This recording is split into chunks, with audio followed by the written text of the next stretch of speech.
Hi friends, అందరికీ నమస్కారం. ఇప్పుడు వచ్చేదైతే షష్ఠి వారాలు కదా, అంటే సట్టి అని అంటారు మా సైడ్ అయితే. మల్లన్న దేవుని పట్నాలైనా బోనాలైనా ఇప్పుడే చేస్తారు, సంక్రాంతి ముందు అన్నట్టు సంక్రాంతి నిలబెడతారు.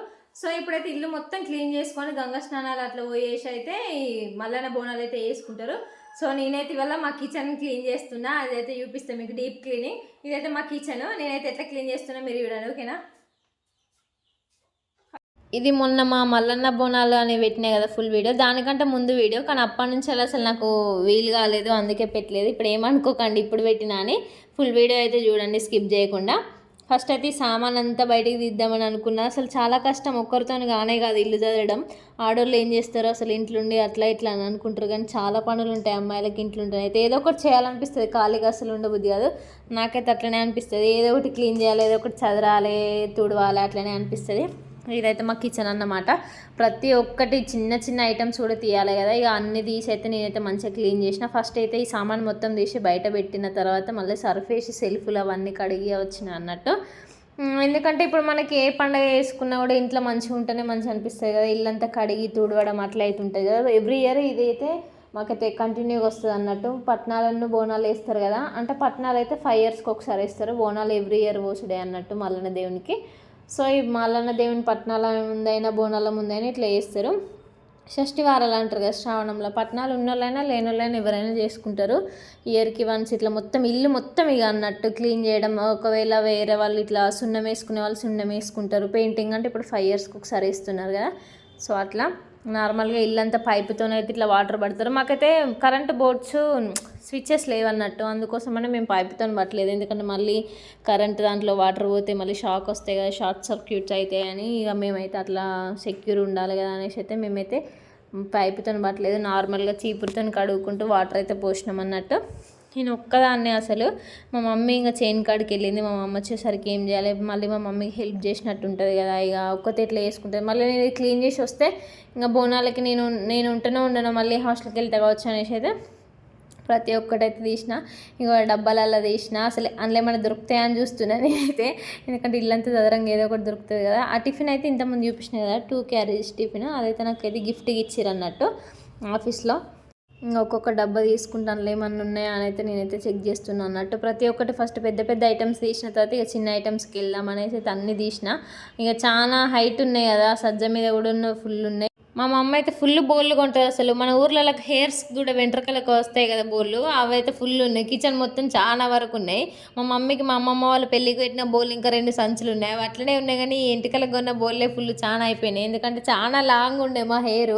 మా అక్కదైనా నాదైనా ఫుల్ అంటే ఫుల్ ఉండే. ఆ ఎంటికలన్నీ హాస్టల్స్కి అట్లా ఇట్లా పోతే ఊడిపోతున్నాయి కదా, చాలా ఊడిపోయిన హెయిర్ అంతా ఇంట్లోనే పడేస్తాం కాబట్టి మా మమ్మీ అయితే బోళ్ళు కొంటా ఉన్నది. ఇక చాలా బోళ్ళు అయినాయి. ప్లాస్టిక్ సామాన్ ఇక తక్కువనే ఉంది, మాకు స్టీల్ సామాన్ ఎక్కువ అన్నట్టు. ప్రతి ఒక్కటి చూస్తున్నా. అసలు ఈ ఇల్లు మా మమ్మీ వాళ్ళదైతే 10-15 సంవత్సరాల కళ అన్నట్టు. ఎందుకంటే అంతకుముందు మేము గుడిసెలనే ఉండేది. గుడిసెలు ఉన్నప్పుడు అయితే మస్తు కష్టం అనుభవించేది, అసలు పందికొక్కులు ఉండే అన్నట్టు అవి అక్కడ గుడిసెలు ఉన్నప్పుడు. ఇవాళ నైట్ ఇట్లా తవ్వి పెడతాయి కదా, నైట్ అయితే అవి పందికొక్కులు తవ్వుతాయి కదా, తవ్వి ఇట్లా మట్టి రాసులు పోసేది అన్నట్టు పైకి. మళ్ళీ మార్నింగ్ ఆ రాసి మొత్తం ఆ తవ్విన హోల్లో మళ్ళీ ఫిల్ చేసి మళ్ళీ మంచిగా ఇళ్ళకి చేసి మంచిగా చేసేది మా మమ్మీ. అయితే మళ్ళీ నైట్ అట్లనే రెగ్యులర్గా అట్లా నైట్ అవి తవ్వి పెడితే మళ్ళీ నెక్స్ట్ డే మేము పూడ్చుకునేది. చాలా అంటే చాలా కష్టమే అనుభవించారు మా వాళ్ళు, ఎందుకంటే మేము 4 పిల్లలము. అసలు ఇక ఫుల్ అంటే ఫుల్ కష్టం, అర్థమవుతుంది కదా 4 అంటే ఎట్లుంటుందో. ఒక మంచం మీద ఇట్లా అడ్డం అడ్డం పండుకునేది 4. ఫుల్ గుడిసె కాబట్టి ఇక వర్షం కొడితే కూడా మొత్తం వర్షంకి వాటర్ అంతా ఇంట్లోకి వచ్చేటి, ఇట్లా అయితే అయ్యేది. మా ఇంట్లో ఉన్న బోళ్ళు సామాన్ మొత్తం మా ఇల్లంతా ఉండేటి. వర్షానికి వాటర్ పడకుండా బెడ్ల మీద మంచాల మీద అన్నీ పెట్టేది అన్నట్టు. గంజులు ఇట్లా ఉరుస్తుంది కదా, ఉరుస్తుంది అంటారు కదా, ఇట్లా డ్రాప్స్ పడతాయి కదా వర్షం డ్రాప్లు, అవైతే ఘోరంగా అసలు మేమైతే మస్తు అనుభవించినాం. ఒక్కొక్కసారి అయితే అసలు ఇట్లా డేర్ వేసుకొని కూడా ఉన్నాము. అట్లా అనుభవించి ఇప్పుడైతే ప్రజెంట్ అయితే ఇదైతే ఇల్లు ఉంది. ఇదైనా కూడా మొత్తం చేయించలేదు, మా ఇంట్లో లోపల అంతా వట్టిగానే తీసుకున్నది. ఇది పైన పైన చేపించారు. ఒక హాల్, కిచెన్, ఇట్లా వంట రూమును దేవుని రూము, హాల్ అయితే చేయించారు అన్నట్టు. మా అక్క పెళ్ళి ఉండే, పెళ్ళికి ముందు ఇంకా ఎట్లుంటుంది చేయించాలి కదా అన్నట్టుగా ముందు రేకులు వేసి ఇట్లా బాల్కనీ లాగా కట్టారు. మా మమ్మీ వాళ్ళైతే ఏది లేకుండా మంచిగా ఒక ఇల్లు అయితే ఉండాలి, ఖచ్చితంగా ఒక నీడ ఉండాలి, పిల్లలు పెద్దగా అవుతున్నారు అని వాళ్ళకి అదే టెన్షన్ ఉండే. అసలు చాలా అంటే చాలా కష్టపడ్డారు. ఎందుకంటే ఇంకా పత్తి పొలం వేసేవాళ్ళు. అప్పుడు మాకు వాటర్ కూడా సోర్స్ లేకపోవు, మా ఊర్లో సరిగ్గా వాటర్ ఉండవు అంటే వ్యవసాయ భూములల్లో. ఇంకా అట్లా మస్తు అంటే మస్తు కష్టపడ్డారు అన్నట్టు. మా డాడీ అమ్మాల పనికి వెళ్ళేది, ట్రాక్టర్ నడిపేది. మా మమ్మీ ఇంకా మేము చిన్న ఉన్నాం కాబట్టి మమ్మల్ని చూసుకుంటూనే ఉండడం కదా. మమ్మల్ని అయితే చిన్నప్పుడే స్కూల్కి అయితే పంపించేసింది. ఎందుకంటే ఊర్లో బడికి కూడా పంపలేము. అంతా అనుభవించినా కూడా మమ్మల్ని గవర్నమెంట్ చదివించలేదు. ఎందుకంటే గవర్నమెంట్ స్కూల్కి వెళ్తే 4 వరకే రిటర్న్ అవుతాం కదా, 4కి అయిపోతుంది కదా స్కూలు. 4కి అయిపోయినాక ఇంటికాడికి వచ్చి ఇట్లా బావులు చెర్లు కాలువలు అట్లా ఉంటాయి మా ఊర్లో, దగ్గరనే ఉంటాయి ఇళ్ళకి దగ్గర. అటు వెళ్తారేమో ఇట్లా పడిపోతారు కదా అన్నట్టు మా మమ్మీ అయితే భయానికి ప్రైవేట్ స్కూల్లో పడగొట్టారు అన్నట్టు. ఎందుకంటే మమ్మల్ని స్కూల్లో డ్రాప్ చేసి వాళ్ళు చేన్లోకి వెళ్ళాలి కదా. అట్లా మేము చిన్న ఉన్నప్పుడు చేన్లకు కూడా తీసుకొని పోయేది మా మమ్మీ. అట్లా కూడా మస్తు కష్టపడ్డది. అంటే చేన్లో తీసుకొని చేన్లో ఉయ్యాల కట్టి ఆ ఉయ్యాల లేచి ఏడ్చినంతసేపు ఎత్తుకొని మళ్ళీ తర్వాత ఉయ్యాల లేచి అట్లా పని కూడా చేసుకునేదట. మేము ఫస్ట్ ఆడపిల్లలం ఇద్దరం అన్నట్టు, మా అక్క తర్వాత నేను. మేమిద్దరం ఆడపిల్లలు అయినందుకు కూడా మా మమ్మీని ఇంకా మా పెద్దమ్మ వాళ్ళు అట్లా ఇట్లా ఉంటారు కదా, అందరు ఇక కొందరు చుట్టుపక్కల వాళ్ళు ఉంటారు కదా ఊర్లో, ఇద్దరు అమ్మాయిలే అని అట్లా కూడా హేళన చేసిరట. ఈ పల్లెటూర్లలో ఇదే రోగము. ఆడపిల్లలు అయితే ఏంది అసలు మగవాళ్ళు ఎట్లా ఉంటున్నారో ఆడపిల్లలు కూడా సేమ్ అన్నిట్లలో అదే రంగాలలో ఖచ్చితంగా ఉంటున్నారు. కానీ ఊర్లో ఉన్న వాళ్ళకి తెలియదు కదా, అన్ఎడ్యుకేటెడ్ కదా. సో అట్లా అనే వాళ్ళంట. అట్లా అంటే మా మమ్మీ చాలా ఏడ్చిందట. ఇంకా తర్వాత వాళ్ళు అన్నందుకైనా మా తమ్ముళ్ళు అసలు ఇద్దరు ట్విన్స్, నాకు ఇద్దరు తమ్ముళ్ళు చాలా పెద్ద ఉంటారు. ఇప్పుడు ఫస్ట్ అయితే ఇంకా వాళ్ళు ఒకటేసారి పెరుగుతారు కదా బాయ్స్. చిన్నప్పుడు నేను మా తమ్ముళ్ళు ఇద్దరిని మా తమ్ముళ్ళని తీసుకొని పోయేది స్కూల్కి, వాళ్ళకి అన్నం తినబెట్టడం, వాళ్ళ బ్యాగులు మోయడం, అట్లా కూడా చాలా మా తమ్ముళ్ళని అయితే మంచిగా చూసుకున్నా. నేను తినకున్నా కూడా మా తమ్ముళ్ళకి తినబెట్టేది. అట్లనైతే కొంచెం మా తమ్ముళ్ళ మీద మస్తు కేర్ తీసుకొని రెస్పాన్సిబిలిటీగా ఉన్నా. ఇక మా మమ్మీ కొంచెం అన్న బడన్ తగ్గింది, ఎందుకంటే స్కూల్కి వెళ్తే పింకీ చూసుకుంటుంది కదా అన్నట్టుగా. అట్లనైతే మా మమ్మీ వాళ్ళు ఇక పని స్టార్ట్ చేసారు. మా అమ్మమ్మ వాళ్ళ ఇంటికాడ ఉన్నప్పుడు అసలు ఏ పని చేయకుండా గారాబంగా పెరిగిందంట. అంటే ఈ పొలం పండ్లు అన్నట్టు. మా మమ్మీ వాళ్ళది సింగరేణి ఏరియా. సో అటు మా అమ్మమ్మ వాళ్ళకి బర్రెలు ఉన్నాయి అన్నట్టు. మా అమ్మమ్మ పాల వ్యాపారమే చేస్తుంది, పాలు పోసి వస్తుంది అన్నట్టు వేరే ఊర్లో. అట్లా ఓన్లీగా బర్రెలను చూసుకోవడం, బర్రెలకి స్నానం చేయించడం, మంచిగా కడగడం, వాటికి మేత తౌడు గడ్డి కోసుకురావడం అవే కదా. సో మా మమ్మీ ఓన్లీ గడ్డి కోసుకొచ్చుడు, తౌడు తీసుకొచ్చుడు సైకిల్ మీద అట్లనే ఉండేదంట. ఇంకా ఫుల్ జల్సాగా మంచిగా ఎంజాయ్ ఉండేదంట. ఇంకా ఈడికి వచ్చిన తర్వాత అసలు మా ఇండ్లల్లో ఫస్ట్ ఒక 20 years రాక మా మమ్మీ ఇట్లా అలికింది అన్నట్టు. ఇల్లు కూడా ఉంటుంది కదా ఇట్లా, ఇక్కడ ఇప్పుడు కనిపిస్తుంది గచ్చు కాకుండా ఉట్టి మట్టే ఉండే అన్నట్టు. ఇందులో కూడా మట్టే ఉండే. మా మమ్మీ చాలా రోజులు అలికింది ఇట్లా పేడతోని ఎర్ర మట్టితోని. అట్లనైతే అలికింది. ఊకే అలికినప్పుడల్లా అనుకునేది, దేవుడా నాకు ఎప్పుడు ఇల్లు ఇస్తావు, అసలు ఎప్పుడు ఈ అలకని భాగ్యం ఎన్నడు ఇస్తావు అని.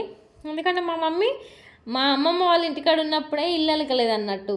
ఈడికి వచ్చినాక కలిగింది. అట్లా అమ్మాయిల జీవితం అసలు ఎప్పుడు ఎట్లా మారుతుందో అర్థమే కాదు. పుట్టింటికాడ సంతోషంగా ఉన్నోళ్ళు అత్తింటికాడ కష్టపడవచ్చు, అత్తింటికాడ సంతోషంగా ఉన్నోళ్ళు పుట్టింట్లో కష్టపడి రావచ్చు. అట్లనైతే తెలుస్తుంది కదా మనకి. మా డాడీ అయితే ఇట్లనైతే కట్టిండి ఇల్లు. మాకైతే ఇక వంట రూమ్ మీద అటు సైడ్ దేవుని రూమ్ అన్నట్టు, దేవుని రూమ్ మీద మొత్తం ఇట్లా స్లాబ్ వేయించిండు సామాన్ కోసం అని. ఏమన్నా దేవుని సామాన్ అయితే దాని మీద వేసుకోవచ్చు కదా అని అట్లనైతే వేయించారు. ఇదైతే వాళ్ళు కలగా అన్నారు చాలా, ఇల్లు కావాలని. ఏదో ఒకటి అయింది కావాలి మనకి నీడ. ఎందుకంటే పిల్లలు పెద్దగా అయిపోతున్నారు ఎట్లా అని. అప్పుడంటే నలుగురం ఒకటే మంచంలో వండుకునేది అడ్డం. మా తమ్ముళ్ళం నేను మా అక్క ఎవరైనా మేము నలుగురం పిల్లలం కదా. ఇప్పుడు మనిషికి ఒక మంచం కావాలి ఖచ్చితంగా. పెద్దగా అయితే అంటే అట్నే ఉంటుంది కదా. సో అట్లనైతే చాలా అంటే చాలా కష్టపడ్డారు. ఒక్కొక్కసారి అవన్నీ గుర్తుకొత్తనైతే ఇక అంత బాధ అనిపిస్తుంది. మేము పెద్దపల్లి స్కూల్కి వెళ్ళేది అన్నట్టు. అసలు మా ఊరు నుండి పెద్దపల్లి 25 kilometers ఉండే. ఎర్లీ మార్నింగ్ 7కే బస్సు వచ్చేది. ఎగ్జాక్ట్లీ 7కి బస్సు ఉంటుంది ఇంటి ముందట. ఆ 7 వరకు మా మమ్మీ పొద్దున్నే లేచి ఇల్లాకి ఊడ్చి బోళ్ళు మీ బట్టలు విండి మాకు స్నానాలు పోసి వంట చేసి టిఫిన్ చేసి మమ్మల్ని రెడీ చేయడం అవన్నీ చేసేది అన్నట్టు. చాలా రోజు ఇక 3 పిల్లలకి స్నానం చేసి రెడీ చేయించి వాళ్ళకి బాక్సులు వంట అవన్నీ పెట్టాలంటే ఎంత కష్టమవుతుంది. మళ్ళీ 7 లోపే అట్లా 3 o'clockకే లేచింది మా మమ్మీ. అసలు ఘోరంగా అంటే మస్తు కష్టపడ్డారు. వాళ్ళు కష్టపడ్డందుకైనా ఏదన్నా ఒకటి మంచిది కావాలని అనుకున్నారు. ఇల్లు ఇట్లనైతే అయిపోయింది. అంటే మేము అంతా పెద్దగా ఏం కట్టుకోలేదు. జస్ట్ ఇది వేరే దగ్గర మోడల్ చూసి అప్పుడు ఇవి ఈ ఇండ్లే కడుతున్నారు, డబల్ బెడ్రూమ్ ఇండ్లు అట్లా అనేసి అయితే కట్టిర్రు, అయిపోయింది అన్నట్టు. ఇదైనా కూడా ఇక అది కట్టే వరకే, కట్టంగా మధ్యలోనే ఇట్లా సుతారు వాళ్ళు ఉంటారు కదా మేస్త్రి వాళ్ళు మోసం చేసి వెళ్ళిపోయారు. వెళ్ళిపోయిన తర్వాత ఇక మళ్ళీ మా తాత బాగాలేడు అన్నట్టు. అప్పుడు మా తాత బాగాలేకపోతే, తాత వాళ్ళు చనిపోతే ఇట్లా 1 year వరకు మళ్ళీ సృష్టి ఉంటుంది కదా. సో అట్లనైతే మా వాళ్ళు ఇక పెండింగ్ ఎందుకు అనేసి అయితే అట్లనే ఇది ఎట్లుందో అట్లనే ఇళ్ళకి వచ్చేసినాము. ఇంక అప్పటి నుంచి చాలా ఇయర్స్, ఒక 10-12 years వరకు, 10-12 కాదు 15 years వరకు వట్టేనే ఉన్నాం అన్నట్టు. కింద అలకడమే, అట్టేనే గోడలు, జస్ట్ ఇక గోడలు కట్టి ఉన్నది, స్లాబ్ వేసి గోడలు కట్టి ఉన్నది ఇల్లు అంతే, అందులోనే ఉన్నాము. ఎందుకంటే గుడిసెల వర్షంలో తడిసే బదులు ఇది ఒక స్లాబ్ కదా, ఇది ఎట్లయితేంది అని అట్లా ఉన్నాం అన్నట్టు. మాకు అట్లా అనుభవించి లాస్ట్కి మా అక్కకు పెళ్ళి ఫిక్స్ అయిన తర్వాత ఇంకా పెళ్ళి కన్నా ఖచ్చితంగా ఉండాలి కదా, ఇల్లు అనేది మంచిగా ఉండాలి కదా, అందరు వస్తారు కదా అని పెళ్ళికైతే పెళ్ళి సంవత్సరంలో ముందు అయితే చేయించారు అన్నట్టు. ఒక ఈ హాలు, బెడ్రూమ్, కిచెన్, బెడ్రూమ్ చేయించలే, హాలు, కిచెన్, దేవుని రూము, ముందట బాల్కనీ ఇలాగ వేసారు అన్నట్టు. ఇదంతా ఇంకా ఇదొకటి మాకు తెలిసిన సుతారు వాళ్ళతో చేయించుకున్నాము. మొత్తం పెద్ద పెద్ద వాళ్ళతో కూడా చేయించుకోలేదు, ఏదో అట్లా తక్కువ బడ్జెట్లో మాకు తగ్గట్టులు కావాలని అయితే చేయించుకున్నాం అన్నట్టు. అట్లా మా అక్క పెళ్ళి అయిపోయింది. ఇట్లనైతే సాగుతుంది. ఎవరికైనా ప్రతి ఒక్కరికి చూడ్డానికి అరే వాళ్ళకి ఏంది బంగ్లు ఉన్నది, ఇల్లు ఉంది అన్నట్టు ఉంటారు. ఇల్లు లేని వాళ్ళు అట్లా అనుకుంటారు. మంచిగా ఉన్న ఇల్లు వాళ్ళని చూస్తే మనకేమనిపిస్తుంది, అరే వాళ్ళకి అట్లా ఉంది అని అనిపిస్తుంది. కానీ ఎవరికి ఇచ్చేది వాళ్ళకే ఇస్తాడు దేవుడు. ఎప్పుడు ఏది రావాలనో అదే వస్తుంది అంతే. ఎందుకంటే ఇప్పుడు మేమిద్దరమే అయినాం అనుకో, మా మమ్మీకి నేను మా అక్కనే అయితే ఇంకా పెద్ద బిల్డింగ్ అడుగురు కావచ్చు. ఇప్పుడు ఈ ఇల్లుకు పెట్టే ఇన్వెస్ట్మెంట్ ఇంతగానం చేసే బదులు ఆ డబ్బులలో మా అక్క ఒక పెళ్ళి అయిపోతుంది కానీ అట్లా ఆలోచిస్తారు ఆడపిల్ల ఉన్న తల్లి ఎవరైనా తల్లిదండ్రులు. ఇప్పుడు దీనికి ఒకదానికి ఇన్వెస్ట్ చేస్తున్నాం 10 లక్షలు అంటే, అరే అందరూ అంటారు, అరే 10 లక్షలు పెట్టే బదులు ఒక అమ్మాయి వెళ్ళిపోతుంది ఈజీగా అని అట్లా అంటారు. మధ్యతరగతి బతుకులు అట్లుంటాయి అన్నట్టు. ఎక్కడికి పోయినా ఎవరికైనా చాలా ప్రాబ్లమ్స్ ఉన్నాయి. ఇంకా మాకు నేను ఇట్లానే అనుకుంటా, సరే మనకు ఇంది మాత్రం అని ఉంది, ఇంతకన్నా లేని వాళ్ళు ఎట్లా పాపం అని. నేను ఎప్పుడైనా నాకంటే ఎక్కువ ఉండాలని అసలు ఆలోచించుకోను. వాళ్ళ గురించి అసలు పట్టించుకోను. ఎందుకంటే వాళ్ళ గురించి ఆలోచిస్తే మనకు చిన్నతనం అనిపిస్తుంది, మనకేం లేదని. నేనైతే ఎప్పుడైనా నా విషయంలో మాత్రం నా సెల్ఫ్గా నాకన్నా తక్కువ ఉన్న వాళ్ళ గురించి ఆలోచిస్తా. అట్లనన్నా కొంచెం ఇంకా లేని వాళ్ళ పరిస్థితి ఎట్లా, మాకంటే ఈ మాత్రం ఉంది అని అనుకుంటా. మాకు ల్యాండ్ కూడా ఉంది కానీ వాటర్ సోర్స్ అయితే ఉండదు. చాలా వాటర్ ఉంటే మంచిగా వ్యవసాయం చేసుకుంటే పంటతో కూడా మంచిగా వేసుకోవచ్చు. కానీ వాటర్ సోర్స్ ఉండక పంట ఇట్లా ఎండిపోవడం, సగం ల్యాండ్ ఎంత ఉందో అంత వేయమన్నట్టు, భూమి సగం వేస్తాము అట్లా అయినట్టు. మొన్న కూడా రీసెంట్గా బోర్లు వేయించినాం, బోర్లు కూడా పడలేదు అసలు. మా ఊర్లో బోర్లు ఎక్కువ పడవు, కాలువ నీళ్ళు వస్తుండే అంతకుముందు నేను చిన్నప్పుడు. ఇప్పుడు రావట్లేదు. ఇంకా మళ్ళీ ఇప్పుడు ఒక 10 years వరకు రాలేదు, 10-15 years రాలేదు అనుకుంటా. మళ్ళీ ఇప్పుడు రీసెంట్గా 1 week అవుతుంది, ఇప్పుడైతే స్టార్ట్ అయినాయి. మా ఊరు రైతన్నలు ఎందరైతే మస్తు అంటే మస్తు హ్యాపీ. ఎందుకంటే మనకి ఊర్లలో ఉండడమే వ్యవసాయం చేసుకోవడానికి ఉంటారు. ఇక వ్యవసాయం చేయాలంటే ఖచ్చితంగా వాటర్ కావాలి కదా, వాటర్ లేకపోతే ఏం చేయలేం. అందుకే వాటర్ వస్తే ఇంకా మా ఊరిలో అయితే మస్తు హ్యాపీ. కాలువ నీళ్ళు వస్తున్నాయి అని అన్నిటితోనే అందరు రైతుల ముఖాలలో మస్తు ఆనందం వెలిగిపోయింది అన్నట్టు. కాలువలు మొత్తం క్లీన్ చేసి జేసీబీతో మంచిగా అవన్నీ తవ్వించి ఎక్కడ వాటర్ స్ట్రక్ కాకుండా మంచిగా ఫ్లో కంటిన్యూగా ఉండేలాగానైతే మంచిగా వేసిర్రు అన్నట్టు. ఇట్లనైతే మాదైతే సాగిపోతుంది. ప్రతి ఒక్కరి మధ్యతరగతి కుటుంబానికి ఒక స్టోరీ ఉంటుంది పెద్దది. మాది కూడా పెద్ద స్టోరీ, అది చెప్తే పోయేదేం కాదు కానీ ఇట్లనైతే ఉందన్నట్టు. మా ఇల్లు ఇక ప్రతి సంవత్సరము ఇట్లా తుడిచి కడిగి ఇదంతా వేసుకుంటాము. మేము ఇంట్లోకి వచ్చిన తర్వాతనే మేము మల్లన్న దేవునికి అయితే పట్నం వేసుకున్నాము, బోడం చేసుకున్నాము. అట్లనైతే జరిగింది. అంతకుముందు అసలు మా ఇంట్లో దేవుళ్ళ ఫోటోలు పెట్టుకోవడానికి కూడా ప్లేస్ లేకపోతుండే. గుడిసే కదా, 2 తడకలకి మధ్యలో ఒక చెక్క కట్టి ఆ చెక్క మీద పెట్టేది దేవుని ఫోటో. చాలా కూడా బరువు ఉంటే కింద పడుతున్న భయము, అట్లా ఎక్కువ ఫొటోస్ కూడా ఉండకపోవు. అసలు ఎట్లా అంటే వర్షం కొడితే మా ఇంట్లో బీరువా ఉండే, మా మమ్మీకి పెళ్ళికి పెట్టిన బీరువా ఉంటుంది కదా, ఒకరోజు అయితే వర్షం కొడితే వర్షం ఉరుస్తుంది కదా, వర్షం నీళ్ళు ఇంట్లోకి వచ్చి బీరువా అంతా తడిస్తే మా మమ్మీ చీరలు అన్నీ తడిసినాయి అసలు. అట్లా అంతా అనుభవించారు, బెడ్లు కూలరు అదంతా తడిసిపోయేటి అన్నట్టు. మేము ఫస్ట్ స్టార్టింగ్లో నేను చిన్న ఉన్నప్పుడు కిరాణా షాప్ పెట్టారు మా వాళ్ళు. టేలా ఉండే కదా అంతమంది, గుర్తుందా? ఇట్లా హౌస్ లాగా ఉంటుంది, అదైతే పెట్టారు. అందులో ఇక ఫ్రిడ్జ్ మనకు కూల్ డ్రింక్స్ అమ్మడానికి ఫ్రిడ్జ్ కావాలి కదా, అట్లా వర్షానికి వాటర్ వచ్చి ఫ్రిడ్జ్ కూడా ఖరాబ్ అయింది. అసలు మస్తు అంటే మస్తు కష్టంగా పెరిగిర్రు అన్నట్టు. ఎంత మధ్యతరగతి వాళ్ళకి ఎట్లుంటుందంటే కొన్ని కష్టాలు అనుభవించితేనే కొంచెం మంచి లైఫ్ వస్తుంది అని అనుకుంటాము. అట్లనే అనుకుంటే లైఫ్ అంతా అయిపోతుంది, కానీ అది రానే రాదు. అట్లా మాది కూడా అట్లనే జరుగుతుంది. ఇప్పటి వరకు అయితే మాకైతే ఈ ఇల్లు దేవుడు దయ వల్ల ఈ ఇల్లు అయితే అయింది. ఇంకా మొత్తం చేయించాలంటే అది మాతోని కాదు, ఇక మా తమ్ముళ్ళు ఇక వాళ్ళ ఇంట్రెస్ట్ని బట్టి వాళ్ళు పెద్ద పెద్ద జాబులు చేసుకుంటే వాళ్ళ వరకు వాళ్ళు చేయించుకుంటారు. ఎందుకంటే ఇప్పుడు ఇల్లుకు పెట్టే పైసలు ఉన్నాయనుకో, ఇప్పుడు ఇల్లుకు ఇంకొక 10 లక్షలైనా అయితే మ్యాక్సిమం అయితే ఖచ్చితంగా ఈజీగా 10 లక్షలు అయిపోతాయి ఇప్పుడున్న రేట్లకి. ఆ 10 లక్షలు పెడితే ఇంకో బిడ్డ ఉన్నది కదా అని ఆలోచిస్తారు. అట్లనే ఇది అయిపోయింది. మా మా దాంట్లోనైతే అందరూ కొంచెం మంచిగా రిచ్గానే ఉంటారు అన్నట్టు.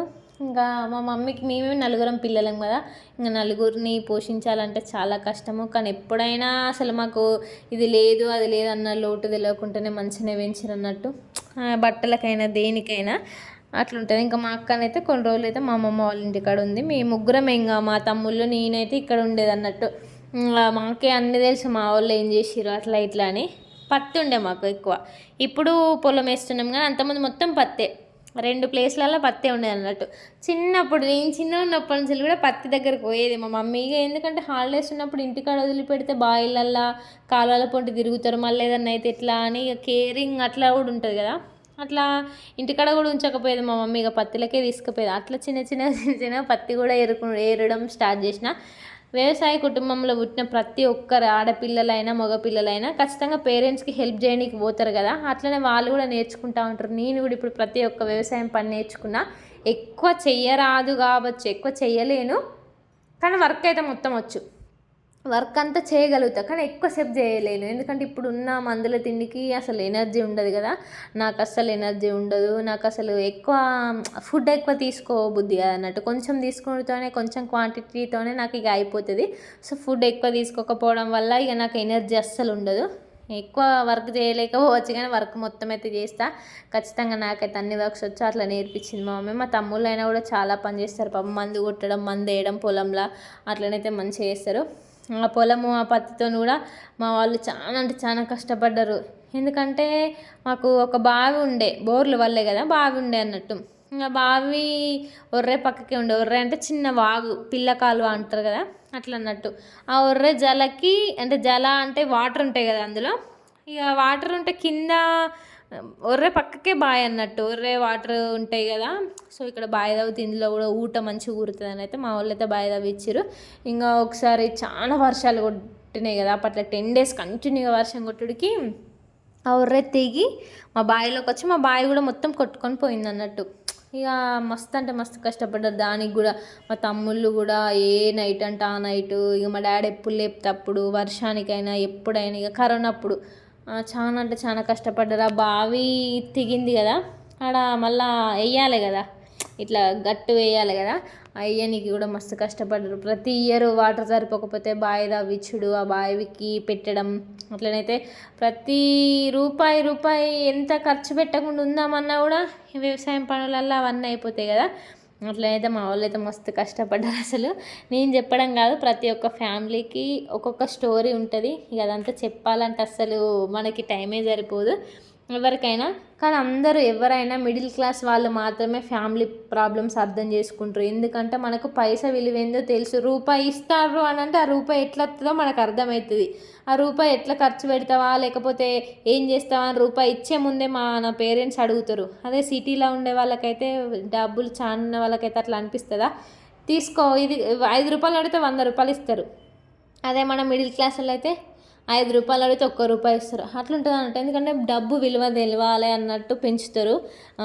ప్రతి ఒక్క ప్రాబ్లమ్స్ మన చుట్టుపక్కల ఉన్న సరౌండింగ్స్ మొత్తం చూసుకుంటూ మనం పెరుగుతాం కాబట్టి మధ్యతరగతిలో పుట్టినోడు మాత్రమే, మిడిల్ క్లాస్ వాళ్ళు మాత్రమే ప్రాబ్లమ్స్ అర్థం చేసుకుంటారు, తల్లిదండ్రుల పేరెంట్స్ని అర్థం చేసుకుంటారు.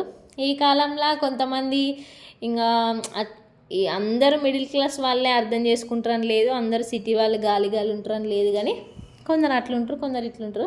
ఎక్కువ పల్లెటూరు వాళ్ళకైతే అన్నీ చూసి పెరుగుతారు కదా, ఒక్కొక్కరు ఒక్కొక్క మాటలు అట్లా ఇట్లా అనుకుంటూ పెరుగుతారు కాబట్టి ఖచ్చితంగా అర్థమవుతుంది.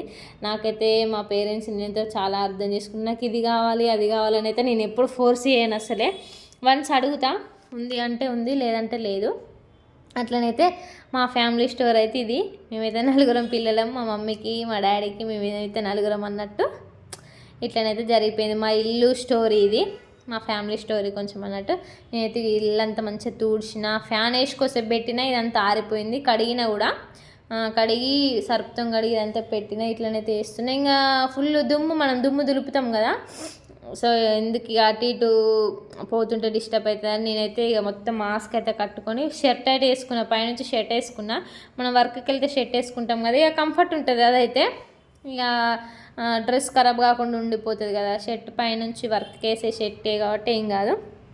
సో ఇట్లనైతే మా ఇల్లు మొత్తం అయితే మంచిగా క్లీన్ చేసి సామాన్ అంతా చదివారు అన్నట్టు. ఇది మా ఇల్లు, మా కిచెన్ టూర్ ఎట్లుందో కామెంట్ బాక్స్లో కామెంట్ చేయండి. మా స్టోరీ ఎట్లుందో కూడా కామెంట్ బాక్స్లో కామెంట్ చేయండి. ఇట్లాంటి స్టోరీ ప్రతి ఒక్క ఫ్యామిలీకి ఉంటుంది. మీరు ఎట్లాంటివి అనుభవించారో అవి మీకు తెలుసు, మేము ఎట్లాంటివి అనుభవించినో మాకు తెలుసు. పైకి చూడడానికి బాగానే ఉన్నారు అనుకుంటారు అందరూ, కానీ లోపలికి పోతేనే తెలుస్తుంది ఏదైనా. ఇట్లనైతే మంచిగా నీట్గా నేనైతే సర్ది అయితే పెట్టిన. ఇది ఎట్లుందో కామెంట్ బాక్స్లో కామెంట్ చేయడం మర్చిపోకండి, ఓకేనా. ఫుల్ వీడియోస్ చూసి లైక్ చేయాలి ఖచ్చితంగా. లైక్ చేస్తేనే కదా ఈ వీడియో ఇంకొకరికి రికమెండ్ అవుతుంది, కానీ లైక్ చేస్తే లేరు. ఇట్లా థమ్స్అప్ సింబల్ ఉంటుంది కదా, అదే లైక్ అన్నట్టు. లైక్ చేసి మీరు కామెంట్ ఖచ్చితంగా పెట్టండి, నేను ఖచ్చితంగా రెస్పాండ్ అవుతా ఎవరి కామెంట్కైనా, ఓకేనా ఫ్రెండ్స్. మరి ఇదైతే మా కిచెన్ చూడండి ఎట్లుందో కామెంట్ బాక్స్లో కామెంట్ అయితే మర్చిపోకండి, సరేనా. మా కిచెన్లోనే సమ్మక్క సారక్క దేవుడు ఉంటుంది అన్నట్టు ఎవరికైనా తెలంగాణలో. ఇదైతే లాస్ట్కి final. Please do like and subscribe, share, ఓకేనా. Thanks for watching.